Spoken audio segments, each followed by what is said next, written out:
Yenge na bandeko nyonso. Ezali lisusu nga mutamayala ndenge tomesana ko zala liboso na bino. Topic na nga ya sikoyo na kolobela mouvement o babengi Bundu dia Congo. Alors, Bundu dia Congo eza nini? Bundu elingi koloba lisanga to union groupe, donc yango babengi Bundu dia Congo. Congo ezali kombo oyo bakoko na biso babando kobengela tata nzambe. Donc Bundu dia Congo elingi koloba kozala lisanga en union, bien na union na tata nzambe. Donc ceux qui babengi mouvement o babengi Bundu dia Congo simplement elingi koloba kozonga na union, bien na lisanga na tata nzambe ya biso batu mwindu.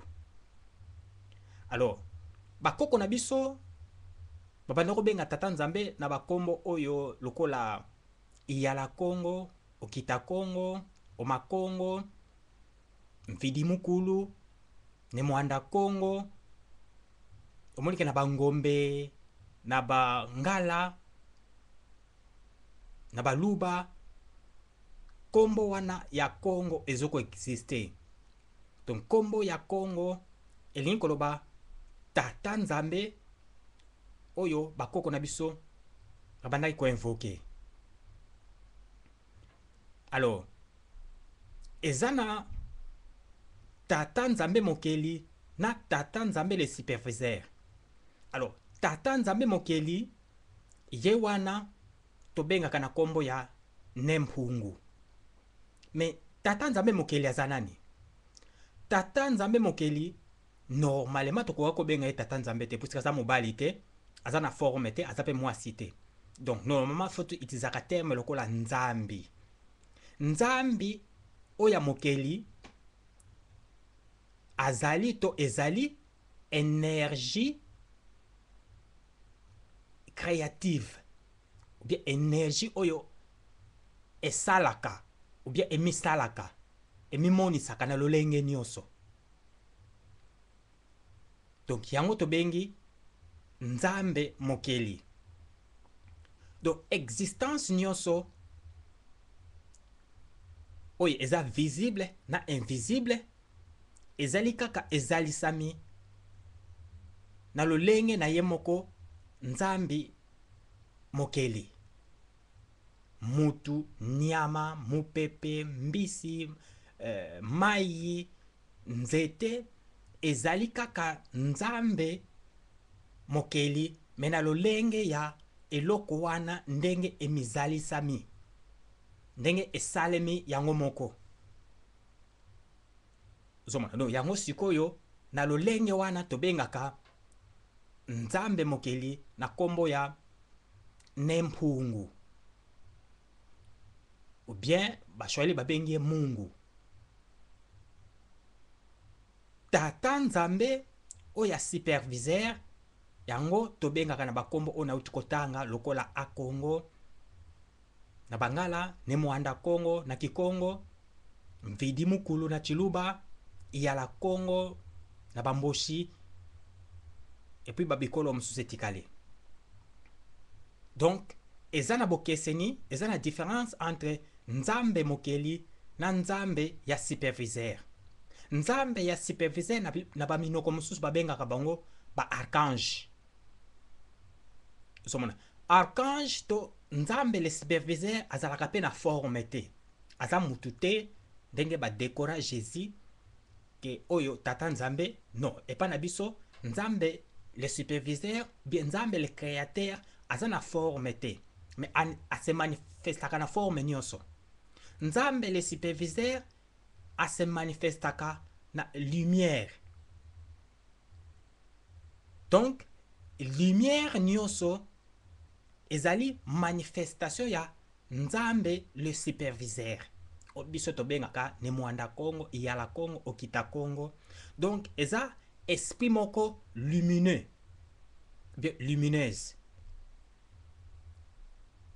Donc eza na forme te, mais ezoko s'exprimer na amour, na intelligence, na sagesse. Ozomona.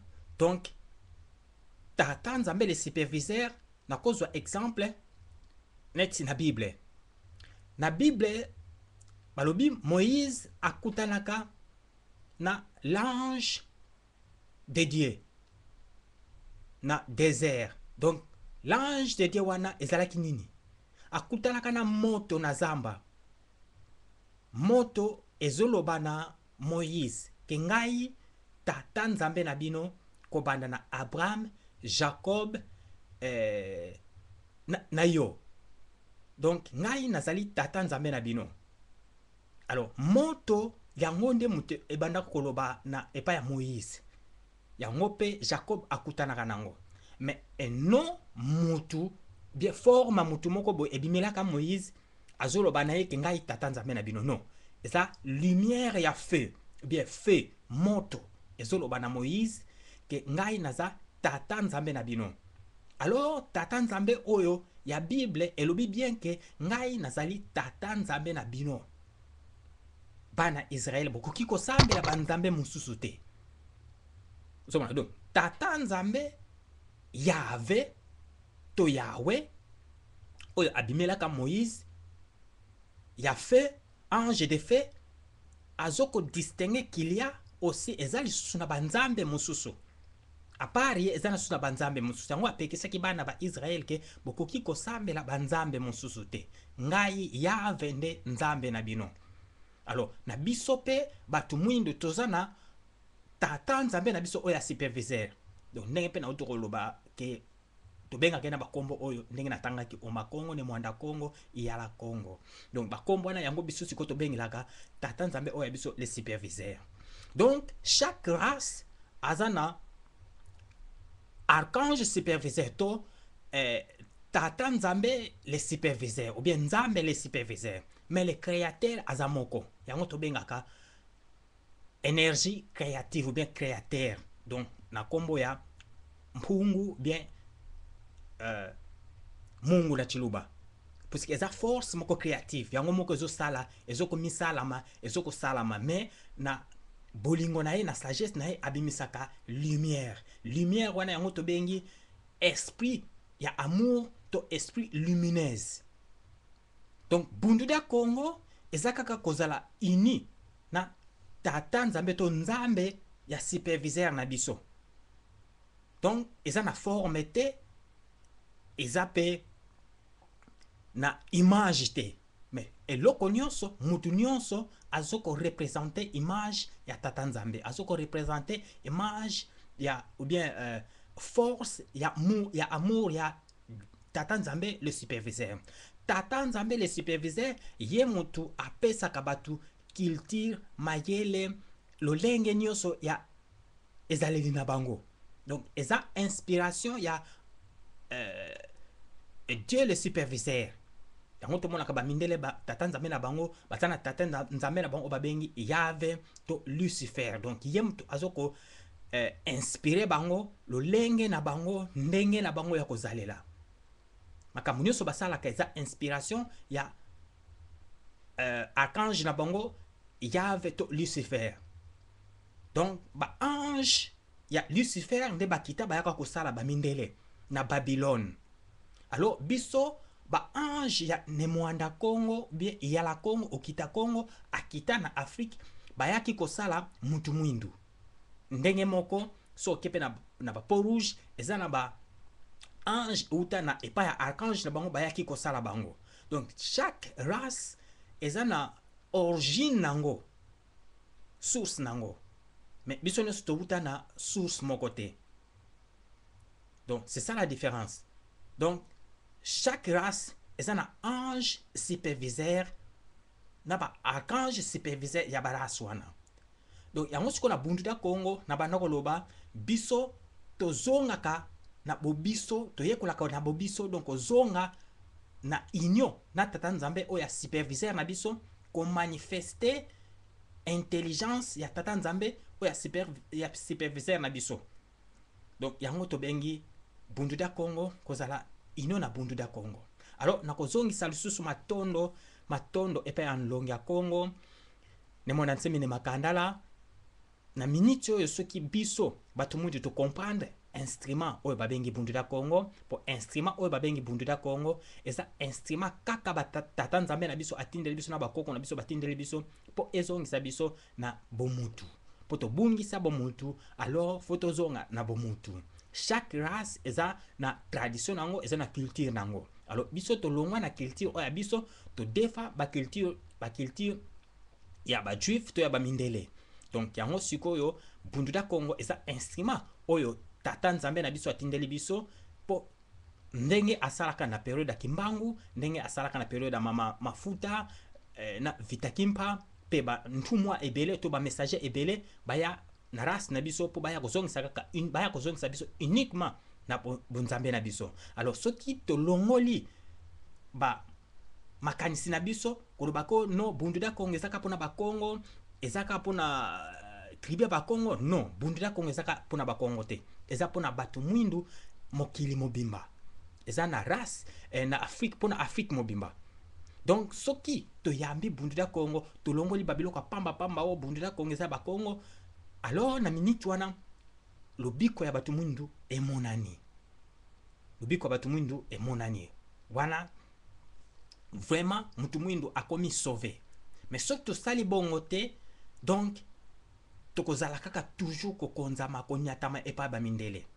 Donc eza complexe ya infériorité na molimo, complexe ya infériorité na mayele, pe complexe infériorité na bokonzameto ya gouvernance. Donc yango sikoyo bazo konza biso po toza oro ya culture na biso. Mais bundu da Congo ezoko incarner culture na biso, ezoko réhabiliter culture ya mutu mwindu, sagesse ya mutu mwindu, bonzambe ya mutu mwindu. Donc tozonga na nzela oyo ya bakoko na biso ndenge batikelaki biso, yango biso na bundu da Congo to pratikaka. Et non ba nzela mususu oyo ya ko defa pa batu mususu, non epa na biso ezalaka te. Yango bozomona ke chaque race bazana bunzambe na bango. Na Angleterre bazana anglicano, so ke na Russe bazana orthodoxe, so ke na France bazana France maçonnerie, so ke na Irlande bazana protestant, so ke na Rome bazana catholique. Donc ezoko lakisa ke chaque batu bazana bunzambe na bango. Mais ne domination oyo mutu mwindu azana ngona minute oyo ezuta na binzambe nzambe mususu oyo, puisque ba église wana église catholique eza secte. Tous les églises wana eza ba secte. Donc eza formé na ba idée euti na ngambo mususu, bien na ba livre mususu ne ba yeko créer ba religion wana. Mais ndenge na otokoloba tokobanda ko expliquer malembe po mutu nyonso azala capable ya ko comprendre message ya bundu da Congo, et puis tozala capable ya ko soutenir mouvement spirituel oyo ya bundu da Congo. Et ça na bokesini entre spiritualité na religion. Religion eza ndenge moko to na spiritualité. Spiritualité eza ndenge moko te na religion. Mais religion spiritualité mutebota ka religion. Donc sagesse mutebota ka intelligence. Donc spiritualité mutu fo azala na connexion na monde spirituel. Mais religion eza idolâtrie. Donc ozoko adorer un leader ou bien idéologie moko boye. Mais biso na spiritualité mutu fo azala connecté na monde spirituel, na nature, na univers, et puis po okoka ko inventer po okoma nena utoloba oko obanda ko inventer. Donc c'est ça, il faut appuyer dans le monde spirituel et puis il faut appuyer dans la nature. Puisque la nature est sa invention. Mais le monde spirituel est sa mayele. Donc tant qu'on a déconnecté dans la nature, on a déconnecté dans le monde spirituel, alors mutu akokoma zoba, mais zoba ndenge bakomisi biso na monde lelo. Alors nakosenga na bino bandeko bolandaka tangu nyonso ba vérité ezoya danger tokomona na lisusu na émission oyo ekolanda to na face oyo ekolanda. Donc nasengi na bino bandeko bolandaka ntango nyonso ezali nga Mbuta Mayala natambusaka zikwa ya bundu ya Congo awa na Birmingham. Donc mutu nyonso aza na besoin contact na ngai kota na Facebook na nga okomona adresse numéro ya telefone na nga pe adresse ya email na nga comme ça